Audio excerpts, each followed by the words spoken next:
Okay, good morning, everyone, and welcome to our guidelines for recommissioning plumbing equipment and best practices for water quality post-COVID-19 webinar. I'm your host, Greg Jackman, the Specification Program Specialist here at Watts.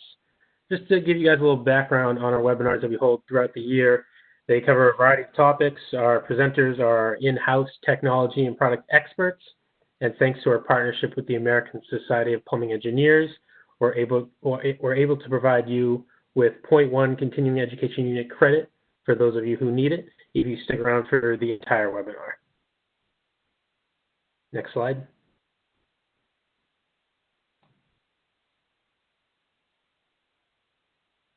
So with that being said, I'd like to introduce you to the presenters of today's webinar, Jana Summy and Scott Alford. Jana is our Healthcare Vertical Market Manager at Watts. She's addressed numerous engineering and architectural design and plumbing industry groups on the multi-barrier approach to mitigating Legionella in on-premise plumbing systems from point of source to tap. Her insight and expertise are based on nearly 20 years of experience in the MEP design and architectural design industries, where she has most recently focused on how commercial and institutional facilities can reduce the risk of Legionella by implementing best practices and proven solutions. Scott is our National Account Manager for the healthcare sector here at Watts. Scott has over 30 years of mechanical equipment experience in both commercial and industrial markets. Scott has been involved with the application of water heating and cooling equipment in many critical applications, ranging from healthcare to power generation applications, where water quality is paramount to equipment and overall system performance. Next slide. And just a quick housekeeping item, during the duration of today's presentation, the phone lines will be muted, but we encourage you guys to submit questions via the chat window. Just hover over the chat icon at the bottom of the WebEx and type in your question there. We'll then address them all after the presentation. So with that, let me pass it off to Scott to get started. All right. Again, thanks everybody for joining us today. Now we'll jump right into a quick review of our agenda for the session. And we'll start off by, talking about some initial steps that facilities should take in planning for a post-COVID period, what we're referring to as open safe. We're going to talk about some initial planning steps and mapping your plumbing system. We'll provide some guidance on establishing a flushing regime. We're going to talk about what we have termed, RID, which is, an acronym for Recommission, Inspect, and Disinfect. We'll provide some guidance on actual flushing. We'll talk about the importance of monitoring testing, during this period and beyond. We'll talk about maintaining your plumbing systems after reopening, and then creating, if you don't already have one, or adapting your existing water management plan based on this post-COVID period. Next slide, please. We'll quickly go through what the objectives or outcomes are for this presentation. We're going to talk a lot about, what's been a big issue and talked about in the industry of, these empty buildings during this period leading to an increased risk of Legionella and other waterborne pathogens. We're going to learn and talk about some initial steps to prepare so we can safely reopen these unoccupied buildings, talk about flushing regimes, how to implement one. Again, talking about the importance of testing and monitoring, which will be vital to opening. And, gain instructions on this RID protocol, that we're talking about. Next slide, please. As everybody knows, it's really in the news every day. There's really an eagerness with business owners and government officials, to try to bring our lives back to some sense of normalcy, to pre-COVID or the early part of 2020. COVID-19 outbreak is showing signs of slowing down, and unfortunately, a different risk is now on the rise of opening dormant buildings with stagnant water systems. Several weeks of zero flow and tempered water can result in an extreme microbiological growth, heavy metal leaching, and an increased corrosion within our plumbing systems. Next slide, please. Now let's talk about, an overall, some steps to safety. As you can see on our graphic here, we'll talk about some initial steps. We'll talk about mapping the plumbing system and how that relates to, developing some of these protocols with regard to flushings and bringing buildings back online. Again, talking about developing and implementing a flushing regime, steps around monitoring, testing, again, this RID protocol that we'll talk about, and then really how to maintain, system's health post-COVID period and beyond. Next slide, please. So how do we get started? Some of the initial steps, and this will, have a lot to do with, your staff and, conducting some appropriate training that's developed on, what we're talking about here and presenting today and other, industry guidance. We got to, start off with providing the appropriate PPE, which, you can base on the guidance that's out there from OSHA and the CDC. The importance in this period and as always and beyond, documenting the measures that you'll take in protecting the staff and visitors and the plumbing system itself.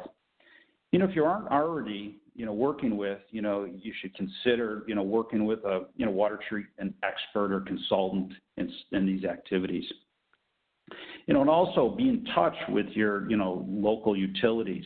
Have there been any supply disruptions? Have the checkpoints been inspected? Is there been change in disinfectant concentrations, that you should be aware of and making this planned? And then again, we'll find and create a map of your plumbing system.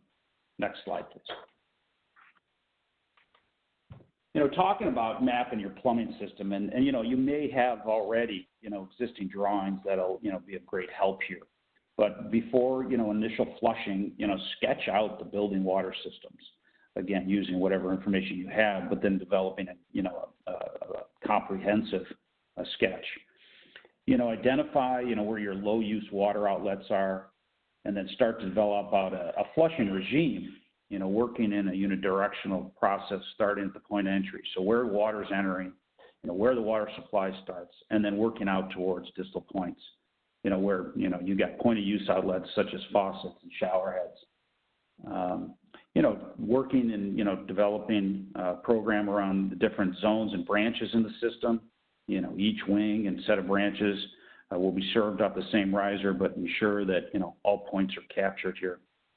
Again, starting from the nearest water supply and proceed out to those most distal points. Now I'm going to turn it over to Jana, and she will lead us through some more of the details. Jana? Thanks, Scott. My name is Jana Summy, and I'm going to talk through the next two steps, and we're going to start with a flushing routine. If you don't have a flushing routine, this is the time to establish one. If you do, you need to reestablish it, and you probably need to take a look at it and make sure it's doing what it's supposed to. At the first of the flushing routine and cleaning, when you do that initial flush, it clears out the accumulated low-quality water. So it gets the low-quality water out, and then it gets high-quality water in. And this helps mitigate the problems that are associated with scale and biofilm. And obviously, scale and biofilm can increase the risk to Legionella, other waterborne pathogens. And with your flushing routine, there's 5 steps. The initial flush, you're going to do sequenced flushing. You're going to clean your fixtures and equipment, testing and monitoring throughout, and then you're even going to do some more additional flushing. And the sooner you start this routine, the better.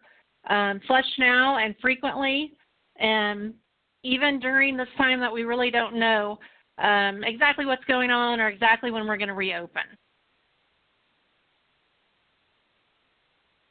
Scott touched on this. You need to make sure that you flush out your entire piping system. So all the way from point of entry to point of use.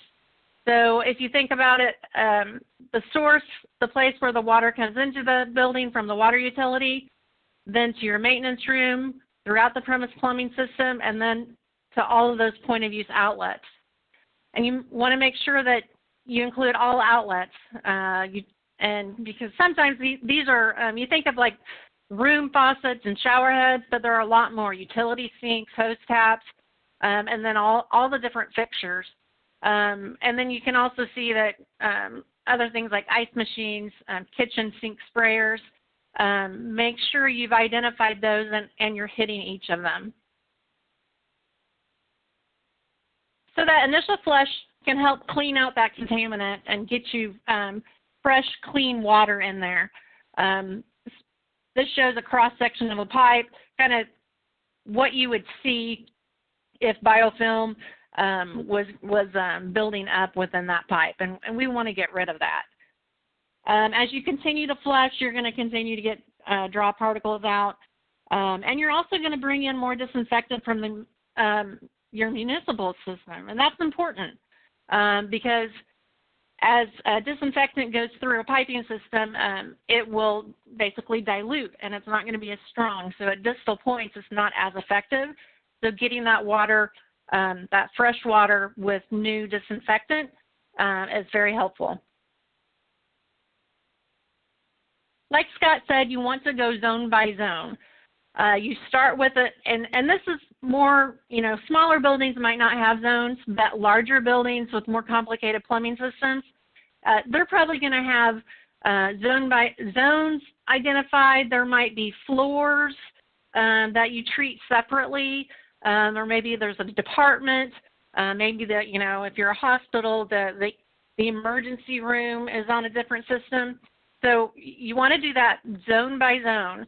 And you want to start with the zone that's the closest to the water building supply. When you locate that and you start it, you want to start with your cold water plumbing, then you do your hot water. You want to make sure that you've opened the taps, and that's, again, from the outlet closest to the zone all the way to the point of use. And you're just going to work your way through. And this flushing routine, it's not going to end. You should keep on going until your farthest point of use tap or outlet has flushed for a minimum of 5 minutes. And I would really recommend higher than that, but at a minimum 5 minutes.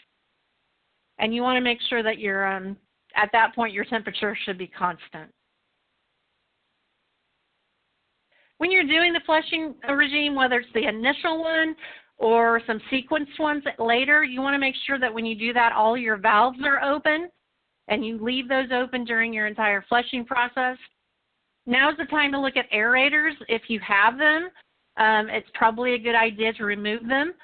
But if you're keeping them, you want to make sure that you're paying special attention to them, cleaning them, or replacing the screens. You want to go to all those outlets. This says shower heads and faucets, but a couple of pages earlier, we looked at a lot of different outlets.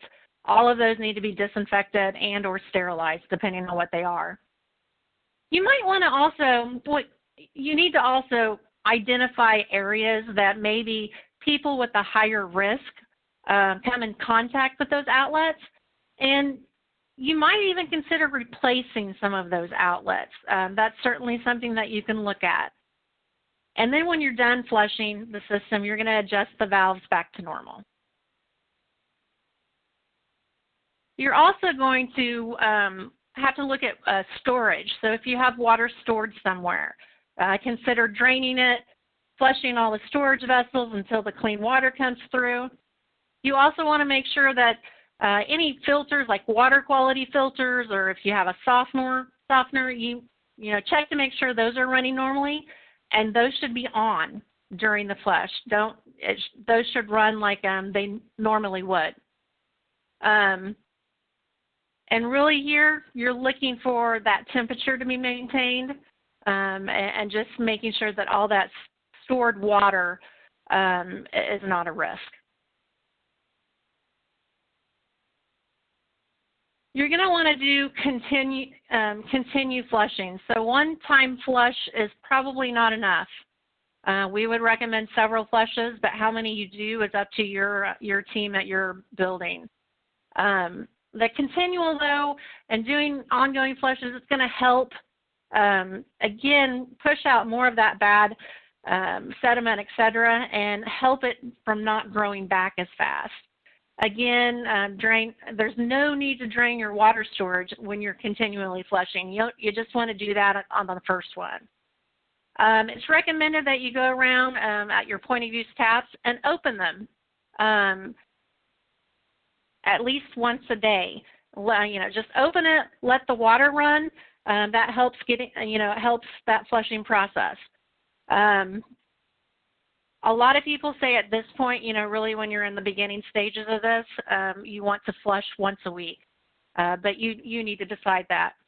And continue to flush the cold and the hot water.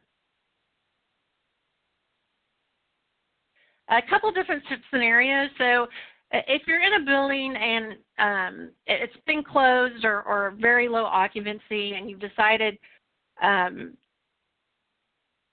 not heat the water within the plumbing system, a couple things just to keep in mind. Close the building. Make sure people don't have access.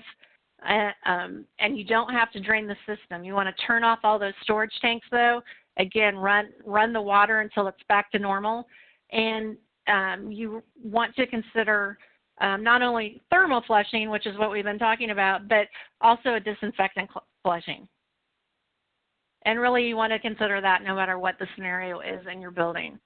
So if you're not fully shut down, but you're at low occupancy or maybe only parts of a building are being used, you want to have a regular schedule of maintenance here. You want to flush the systems out on a regular schedule. You want to make sure your chlorine levels, if you're using chlorine, are appropriate and not too high where they're dangerous and not too low where they're not effective. You want to monitor and maintain those hot water systems. Checking the water temperature coming out of a tap is probably a good idea. Scott mentioned monitoring and recording the supply. Monitor and record everything. One, you can learn from it. And two, if there are any issues in the future, you can go back and see what you did. You also want to restrict access. So if there are unused portions of a building, make sure people can't get to those parts. And again, document, monitor, test, and maintenance. And we also included a few polls today, just to break it up and maybe have some fun. So in which way should a flushing regime be executed?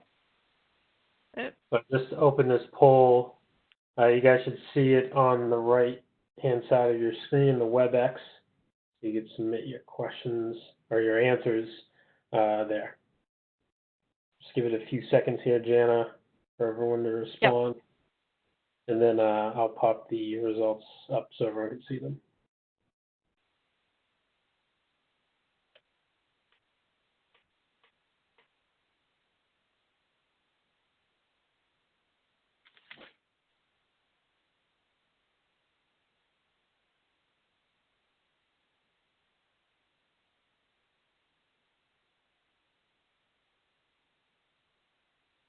We got a lot of responses here. It's great.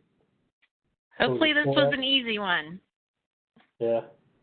I'll close the poll out in a few seconds here.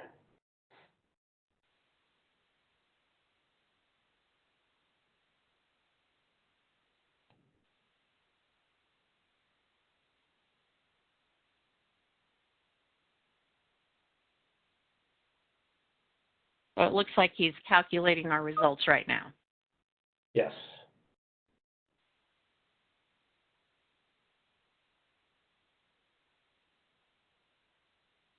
All right, and I'll show the results now.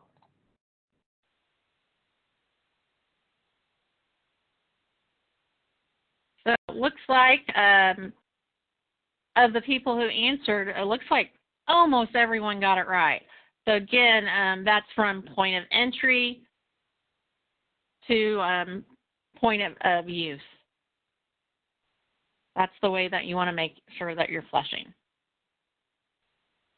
So now we're going to go into the next, one more thing. Just a reminder of how temperature affects the water and how it affects Legionella. It's very important to monitor your temperature of your water throughout this process, and you need to do it continually. You want to make sure that you get your hot water system back up to 140, and you can see at 140, Legionella will die within 32 minutes. So when you're doing that flushing, increase that water temperature. That's the way that you're going to kill Legionella. And you want to open all the outlets, make sure that they're not going below 131. That's a good standard to go by. And then After you flush, do another round of sampling.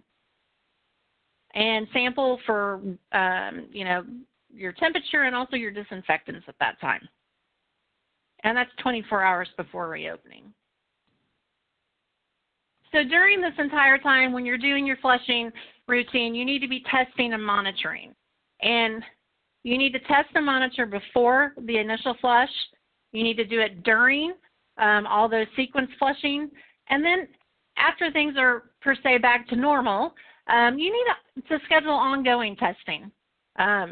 That's the only way that you know the health of that plumbing system. It's the only way that you know what's happening within that plumbing. So you want to test your disinfectants. Most people, or a lot of buildings, use chlorine, but there are other ones out there. You want to check the levels at the end of the initial flush, whether it's chlorine or something else. Make sure that that chlorine is in a suitable range. You want to compare the point of entry, so testing at the point of entry, and then you test at the point of use and compare those. So you can see if, as that water is traveling through the plumbing system, if you're losing concentration of your chlorine. So going from point of entry to point of use. And again, do the same thing for water temperature.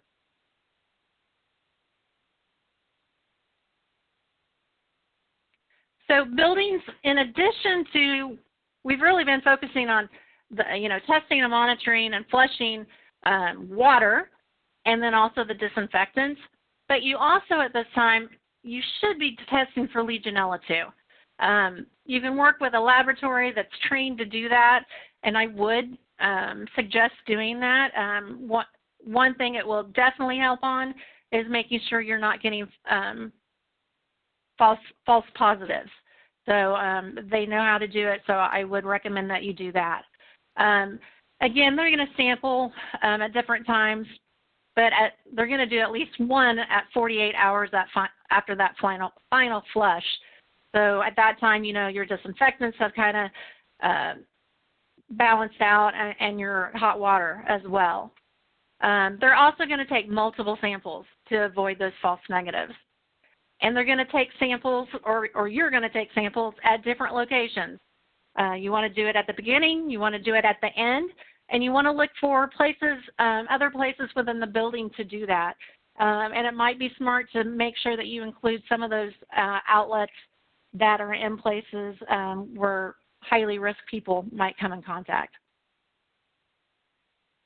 So what happens if you test and you get Legionella in your water system, and it's at a concentration that you're worried about? Don't get upset or get scared or anything. What you're going to do, it's simple. You're just going to go back to that flushing. You need to you need to chlorinate, the system.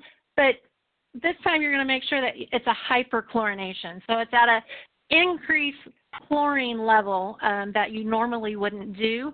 But that's what you need to do in this scenario to actually kill the Legionella. And you can also do a thermal flush at that time too. Same thing. It's going to heat up your water at a water temperature that you normally would not use. But both of those things are going to help kill the Legionella through that system.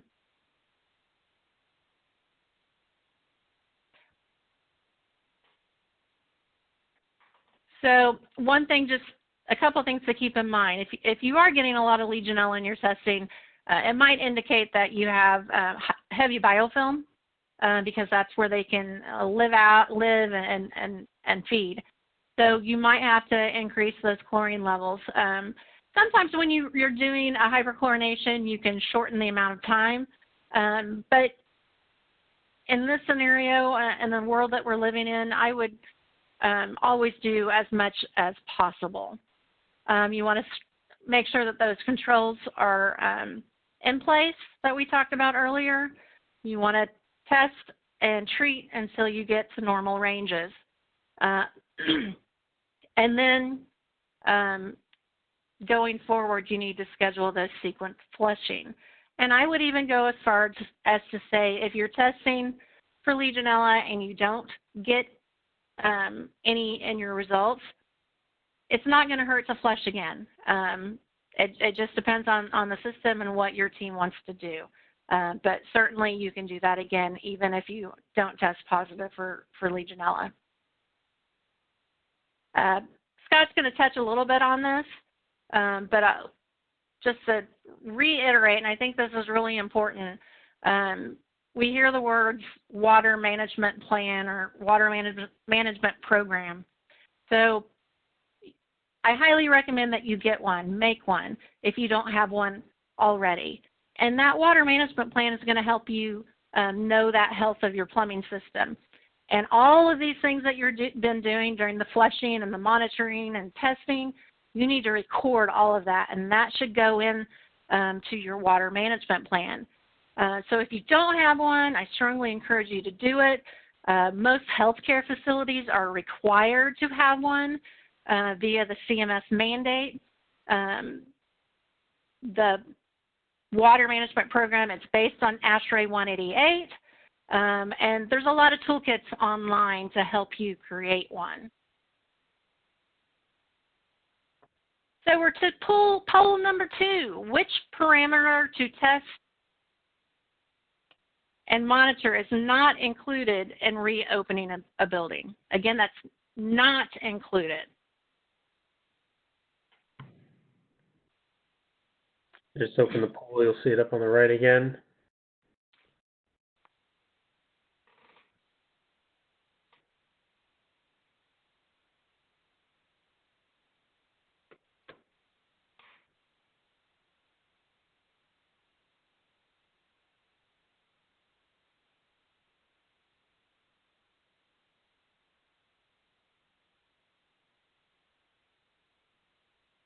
Okay, I'll give it a few more seconds here, and I'll close it down.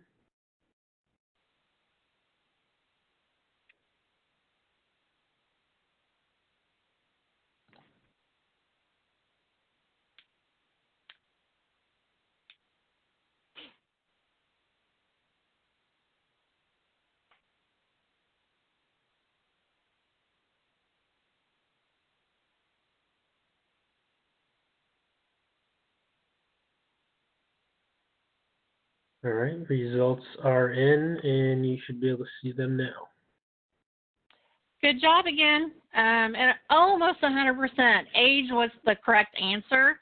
That's not something that you test. That would be very hard to test.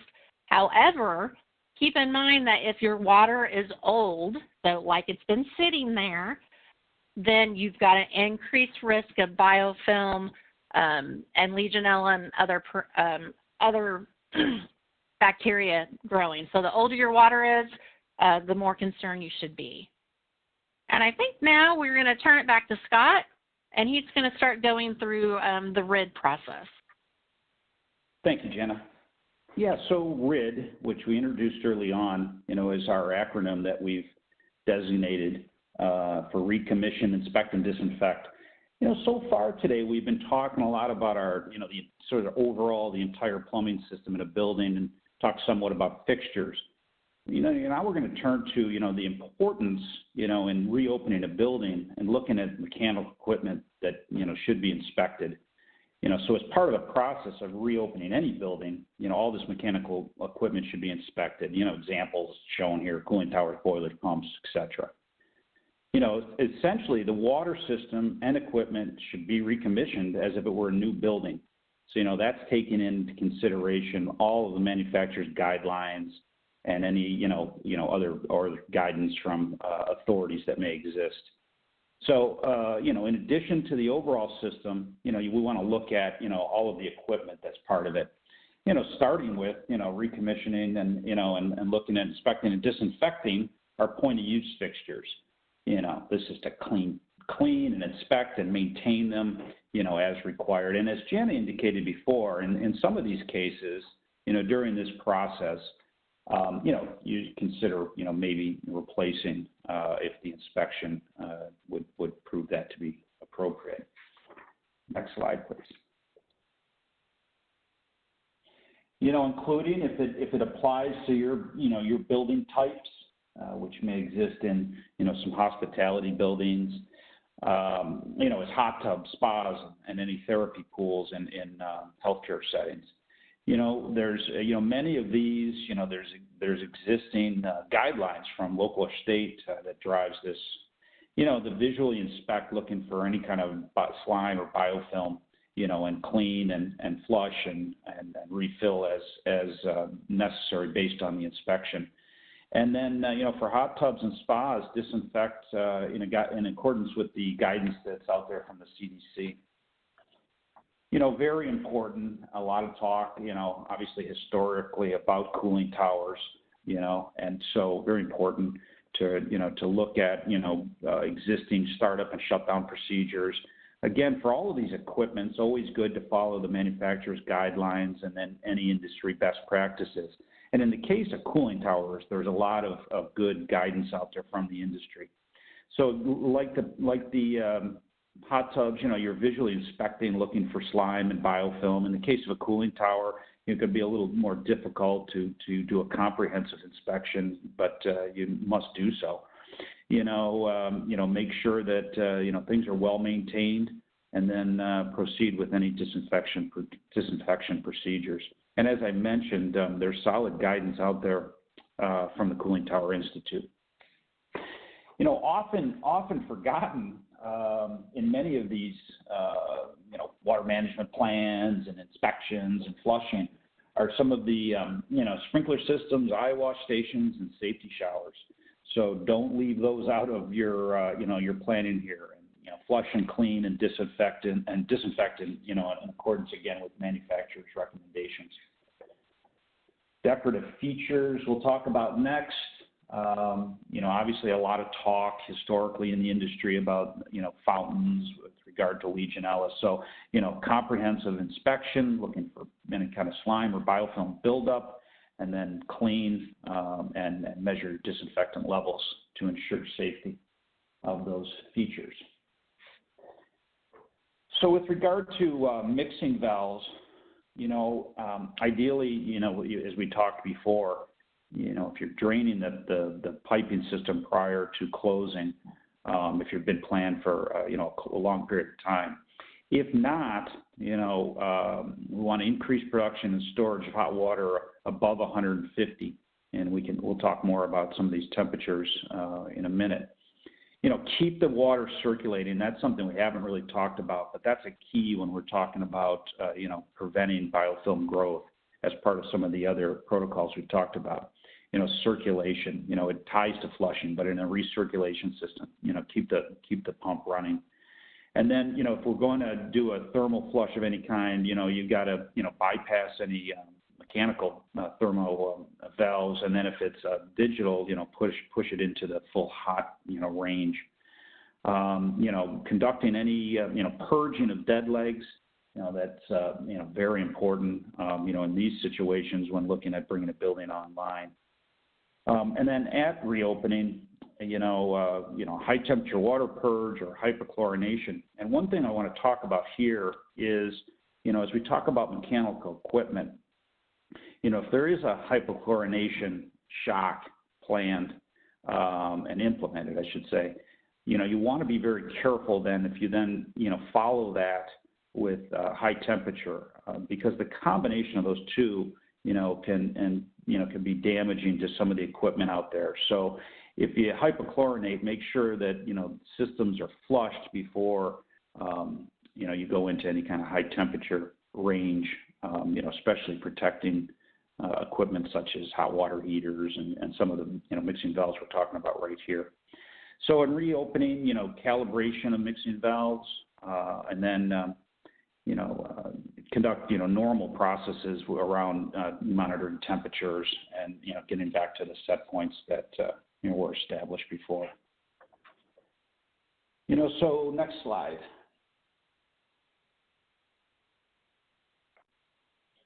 So talking about water quality equipment, as Jana described, it's a good idea for water quality equipment to be flushed. but again, consult with your manufacturer's guidelines for each of these independent systems and devices.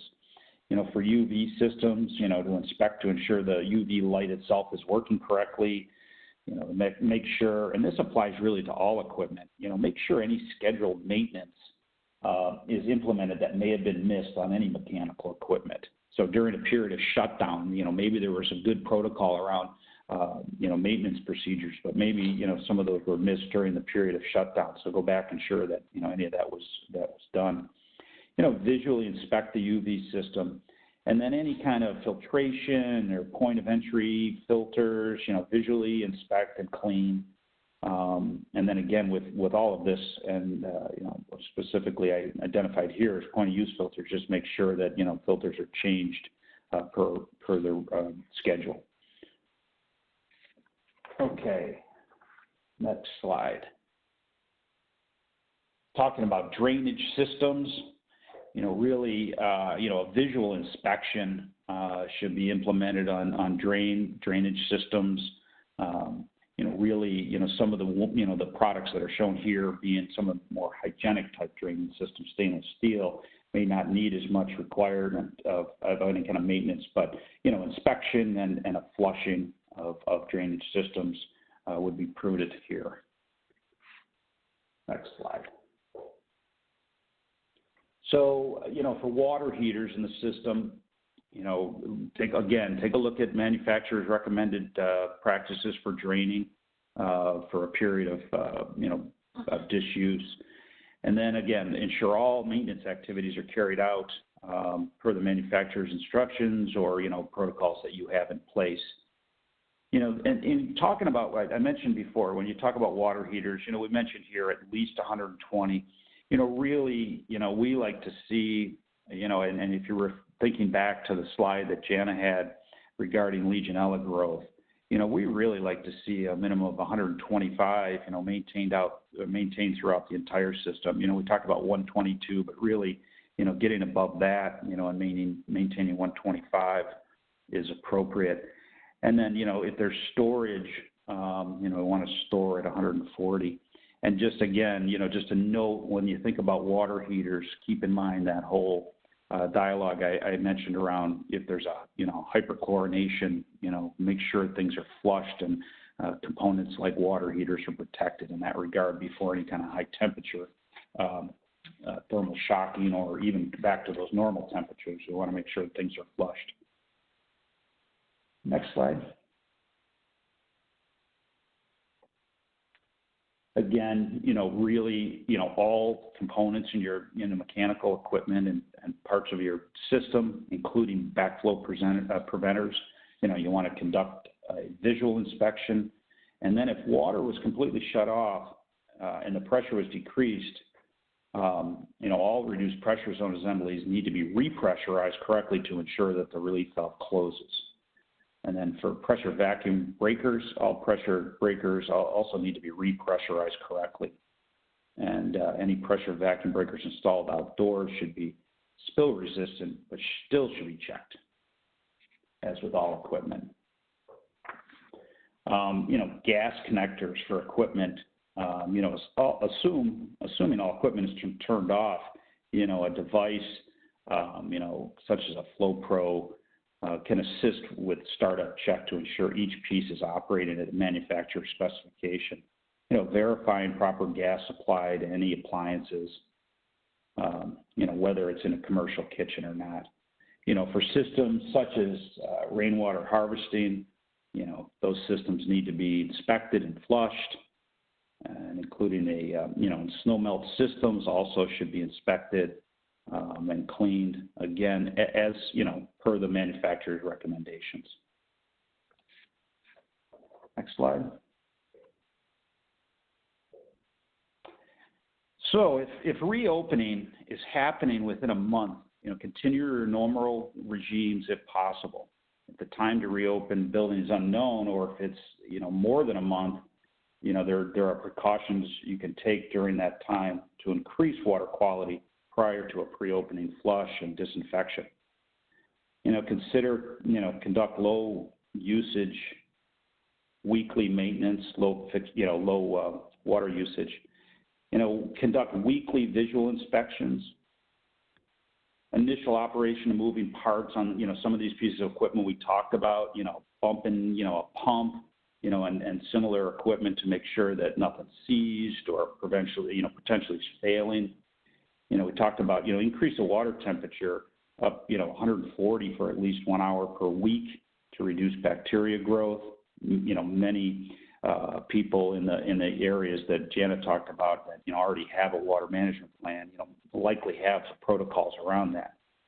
If there's equipment such as a water heater that has some, or many mixing devices have a sanitation cycle, a high temperature sanitation cycle, utilize that in accordance with, the manufacturer's recommendations or the protocol that you may have already implemented in your water management plan. Maintain normal disinfectant levels, flush outlets, as Jana mentioned earlier, on a weekly basis, and ensuring all storage maintains proper disinfectant levels. And again, this documentation of all your activities regarding these various protocols, and then, monitoring, testing, and document all that. If you decide to close for, extended times, you should consider draining and drying the entire system if possible. So, another polling question. So let's see how we do here. So what does RID stand for? Greg, I'll let you take over. Yes, it's opened up right now. See the results coming in. We'll give it 20, 25 seconds or so.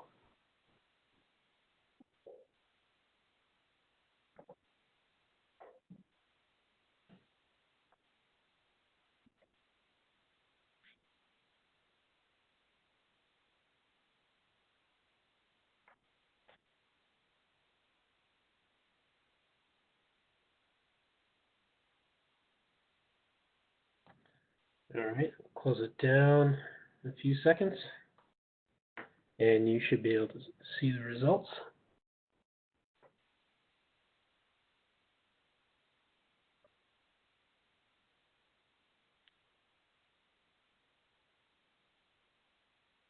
Don't see them yet, Greg.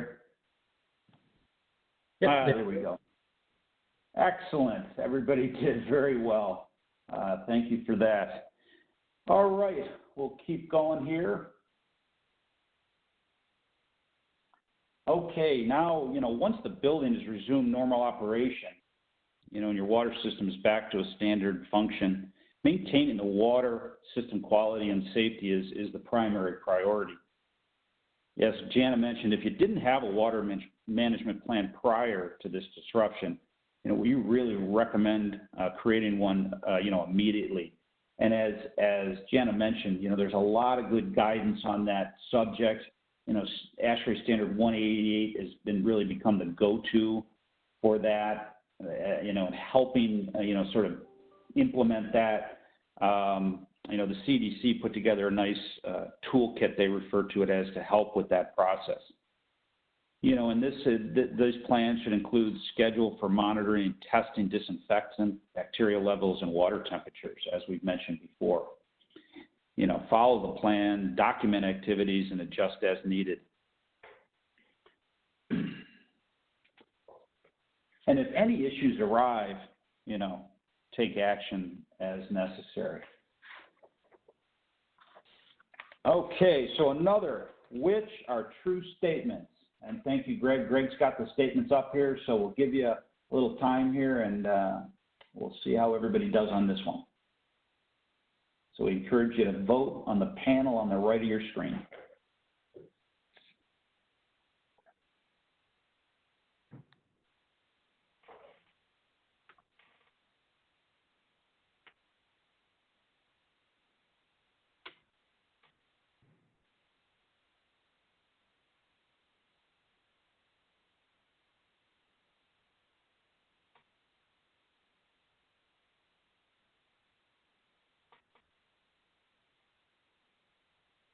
A lot of results coming in on this one. I'll close it down in a few seconds.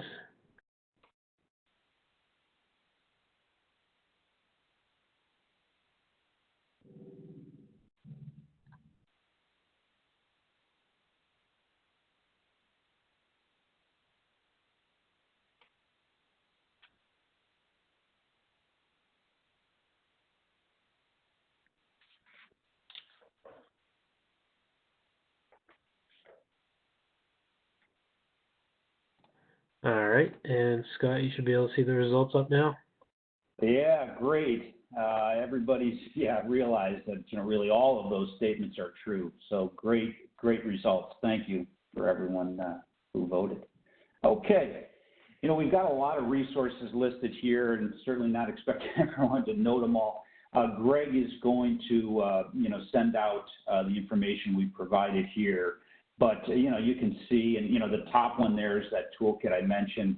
In developing and helping develop a water management plan, and then a whole bunch of other additional resources from the industry here. As I mentioned, there's solid information out there for many of the specific things we talked about. The example being that last one, like the Cooling Tower Institute, got some great guidance out there. So in addition to industry resources, as your team members here at Watts, we've developed a lot of great resources to help you with this subject of opening safe, and we encourage you to use all of them. There's a website listed here and some examples. We've got a whole bunch of materials that we've put together, over the last week, really put together in a short period of time. We're fortunate at Watts because of the various not only internal members of the team that have, many years experience, and it's a wide range of experience based on our product offering. We were able to pull this together, and also leveraging the relationships we have with a lot of you out in the industry to develop these resources to help bring back these buildings and this open, safe protocol that we've talked about. So I appreciate everyone's time. I'm going to turn it back over to Greg for a wrap-up. Greg? Yes, thank you, Scott. We have several questions that came through during the presentation in the chat box here that I'm going to go through. In respect to your time, we have about 10 minutes left, so I'm going to go through them as quickly as we can.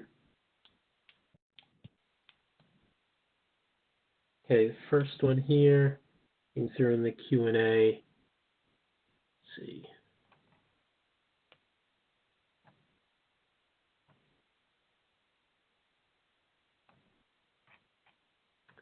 Okay.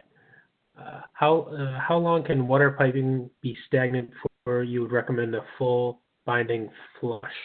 And I think this is referring back to slide 18. So I would recommend, during this time, any building, if you've had low usage or you've been shut down, every single one of those buildings should be flushed out. It's just, me personally, if I was in that position, I wouldn't take the risk. But especially during this time, I would recommend a flush. And, that's a good question. I'm not for sure if a certain amount of time has been designated. I don't think so, because there's so many parameters that would affect that time. So one building, you're going to have an answer, and another building, you're going to have a different answer because of how the plumbing system is designed, the age of it, whether they have dead legs or not. All of those types of things would affect that. Okay, and how quickly does Legionella start growing / building up? How often should a flush be done in a building during typical occupancy periods? So during this time, after you do that initial flush, the recommendation is to do it on a weekly basis. I would say that, it's going to vary how many flushes you do, and different buildings are going to do different things. If you're in a building, you have a lot of occupants or guests who are, are immune compromised, so they're at a higher risk, I would do more flushes. I would say a lot of people, they will do a quarterly flush. And again, that depends on that building design. If you have issues with dead legs, et cetera, the piping material is really old, et cetera, you might want to look at increasing that or decreasing if it's a really good system. and newer maybe. Okay. What is your opinion of using a copper-silver ionization unit to control Legionella?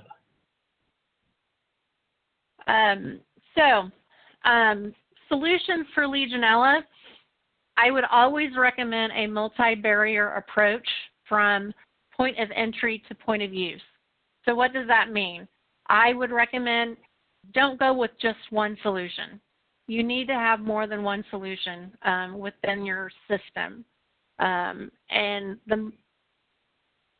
helps you, mitigate that risk even further. And you need to look at not only the point of entry, but what are you doing at point of use? And what are you doing to make sure those pipes are healthy? So I always recommend a multi-barrier approach. And with copper silver specifically, copper silver has a very good reputation. It's been tested. It's proven that it works. It does have its downfalls, as every solution does, and that's another reason to have a multi-barrier approach, because what one solution does really well, another solution won't, and they will balance each other out. Really the only concern that I've heard multiple times about the copper silver is it has been known to discolor some of the outlets and the sinks and stuff. I've heard that a few times, but overall it's very effective. And the other thing, you just have to consider the cost and the maintenance of it. Yeah, Jen, if I could, just another comment. I think in general, when you're thinking of, a multi-barrier approach or a plan, around a building, obviously depending on the type of building, the complexity of the water system, the water quality entering the building, there's many things that need to be taken into consideration when developing a plan in that regard. And, weighing, as Janice said, some of the benefits and some of the, some of the outcomes of certain types of disinfecting devices, should be taken into consideration when developing an overall strategy.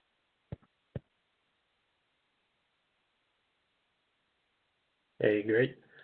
Next comment and question here. We would be reluctant to open the fire sprinkler system and flush. It brings in air and accelerates corrosion. Or do you mean irrigation type sprinkler systems? Definitely the irrigation systems you want to do, but on both of those, maybe you don't do a flush, but you go through the RID process. So you're going to visually inspect, make sure there's nothing, it's very unlikely, but make sure nothing's clogged. I would disinfect that again, make sure you're using a disinfectant that's approved, but at least you need to do that. Can the water be recirculated through the system for disinfection purposes, i.e. using chlorine or hotter water? That way we won't be discharging a huge amount of water. Yeah. Scott might have a comment on this too, but you're going to recirculate that water no matter what. So as you do flushes, that water is going to recirculate, and hopefully as you do multiple flushes, your levels of, if you have Legionella, are going to go down. Your disinfectant levels are going to be level. You're going to have accurate water temperatures at both point of entry and point of use. But yeah, and recirculation in general, the more you circulate, the better as far as Legionella, because if the water's just sitting there, and we're talking, an extreme situation here, but even some of the regulations that have restricted water flow to conserve water, which is great, but that has had a bad effect on Legionella because it's slowed down that water flow. And anytime that water flow is slow or it's just sitting there, that water has a chance of becoming stagnant, and that's when you see biofilm growth, and then that's when you see Legionella growth. Yeah, I think the one, I read into the question, maybe Jana, to a point of, can we, maybe reduce or eliminate some of the flushing, to save on water. And the problem there in trying to, move away from any flushing is, potential concern area at the point of use. So, if you're recirculating and you have the proper level of disinfectant, or you're doing a thermal shock, I think was mentioned in the question, that is not, preventing any kind of, microbiological growth at the fixtures themselves. So without flushing, you have a risk there. So yeah, it's a balance for sure. I mean, there's, flushing protocols, and we've encouraged throughout this whole presentation to increase those, frequency and volumes, but, that's a balance obviously with water usage, but, with the potential that, for the growth of Legionella and other microbiological growth during this shutdown period, that you're going to have to flush. So certainly taking into consideration water use, but obviously, the occupant's safety, trump that.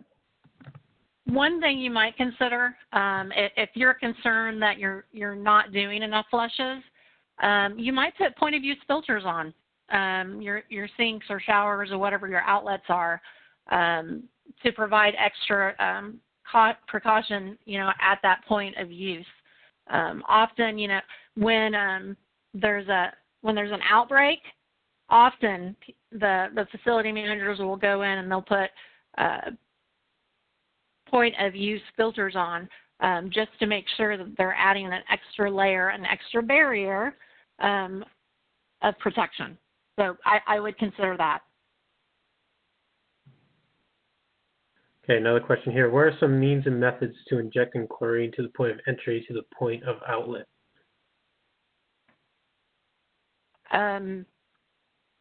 Hopefully I'll answer this right. So any disinfectant, usually you're gonna have like a disinfection unit that automatically doses the water.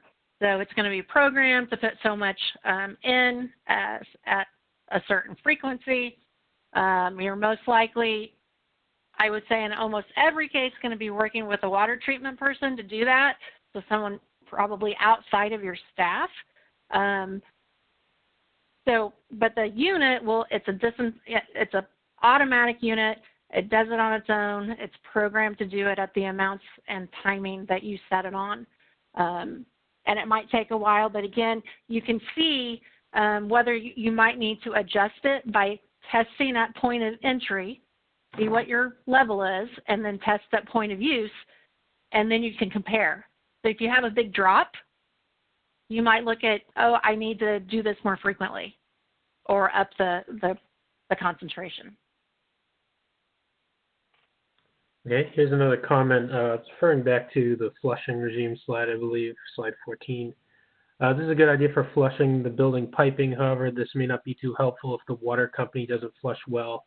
Their water will most likely be stagnant as well. That's an excellent point, and I would say that is why, one of the main reasons why that you should do sequence flushing. So if you just go in and flush one time, you're absolutely right. As that new water comes in, you don't know how it's going to be coming. You don't know what characteristics that water is going to have. So that's where you need to schedule on a regular basis to have additional flushing. Great reason to do that. Great question. A couple more here. This is referring back to one of the RID slides. Schools are shut down over the summer with low or no use. Why is there no issue there? Well, I think you're going to see a change there. That's been coming up in several conversations I've had with other people within the industry. I think you will see more protocols being set up to do some of these things during the summer or any other building that's closed for a while.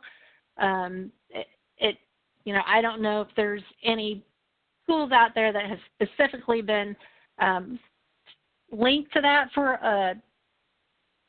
an outbreak, but I'm sure there are. But I definitely say that you're going to see protocols coming out for those types of buildings.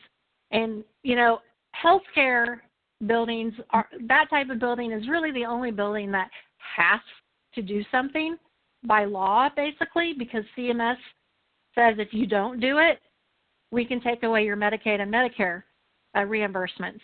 So they have a big incentive to. I think eventually it'll take a while, but I think eventually there's going to be standards for all types of buildings. But I think people are going to start setting those protocols. Yeah, I think another thought, in that when we think of, Legionella and, where you see the outbreaks the most frequent in hospitality and healthcare applications, one of the things that, contributes to that, there's sort of two components. One being the complexity of the plumbing systems in those buildings. So, as compared to a school, you've got a much more complex system. And the complexity, one of the things that leads to is, dead legs, areas of stagnation. And then obviously, with regard to the people most at risk, right? I mean, people in senior living facilities and hospitals are obviously the most at risk. So I think, there's, sort of two components there as you compare, hospitality, hotels and resorts and healthcare facilities as it compares to schools. I think those are, two components to recognize, with regard to that. Both good points.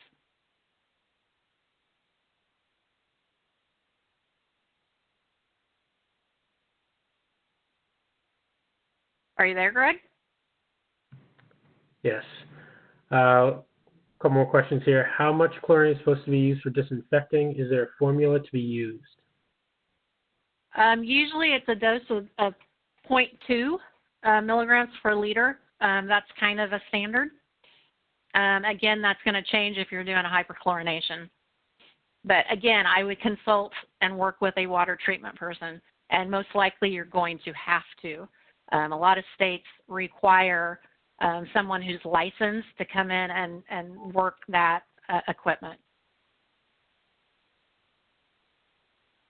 And is there a difference in commercial versus residential buildings for flushing?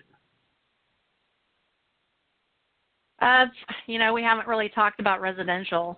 I would say one, if it's a multi-use building where there's living facilities or a high-rise, that falls in the category of commercial. So I would treat it just like you would treat an office building. Homes, that's an interesting comment because there's probably a lot more Legionnaires cases coming from homes than we realize, and they're just not documented. So it kind of applies to both. It's just something that unfortunately the industry isn't looking at closely. There is one organization that is really looking at the water before it comes into a building and then also at homes. But people definitely get Legionnaires from home water systems. Yeah, I think it's an interesting question, and one people have actually posed to me personally. Why don't we hear about that? And there is some connection to the points I made before about the complexity of the plumbing systems. But people have asked me, and I said, boy, if you've got a seasonal home or if you've left your home, I personally would flush the system upon return. In a similar protocol is what we've talked about. From point of entry to point of use. So I mean, we don't hear those cases as often as Jana mentioned, but certainly. There's Legionella present in the municipal water system. So, I mean, really everything applies that we've talked about. But again, when you think about people most at risk and then the complexity of the water systems, that's why, most of the reported cases and outbreaks that we hear about are more in, the larger facilities. And, one way to tackle that, especially as a homeowner, an easy way, I'll give you an example. So my mom was going through chemo and radiation, and she was possibly the building where she was possibly had an outbreak. They never really said yes or no, but they had an issue, so she was possibly exposed. And so, knowing what I do, my concern was heightened. So one thing I did is I put point of use filters on her shower head and sinks. So that's something you can do.